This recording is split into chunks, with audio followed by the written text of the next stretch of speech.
Guys, তোমাদের সবাইকে ছোটো মোটো মিনি ব্লগে স্বাগত। দেখো, আমি কলেজ যাচ্ছিলাম, এত রাস্তায় বৃষ্টি হয়েছে রাত্রে, না রাস্তায় পুরো জল জমে গেছে, যাতায়াতে প্রচুর প্রবলেম হচ্ছিল। তারপর আমাদের স্কুলটা দেখো, জাস্ট যেখানে আমরা ছোটোবেলা থেকে বড় হয়ে উঠেছি, এই বুড়ি মায়ের মন্দির। মানে এই মা হচ্ছে খুব জাগ্রত, এই মায়ের কাছে তোমরা যা চাইবে সেটাই পাবে।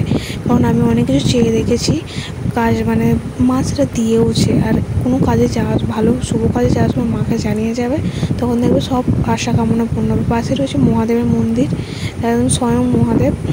যে তারপরে সকালবেলা তো ওয়েদার বৃষ্টি হয়েছে, যেহেতু মন্দির খুলেনি। এরপরে যেহেতু আমি কলেজ যাচ্ছিলাম, তো কলেজে দেখো ওয়েদারটা পুরো সেদিন বেকার হয়েছিল বৃষ্টির কারণে, একদম বিচ্ছিরি যে হয়েছিল। তারপরে কলেজে গেছি, কলেজে কিছু সিনেমাটিক শটটা দেখে নাও শুধু। কলেজে সিনেমাটিক শটটা জাস্ট ওয়াও লাগছে। বন্ধুরা এলোমেলো মুঠো ভরে নিয়ে এলো আনকোরা সূর্যের লাল। কলেজের ঘাসে ঘাসে হুল্লোর ক্যাম্পাসে এক মুঠো ছুটির সকাল। রাপ্পা রাপ্পা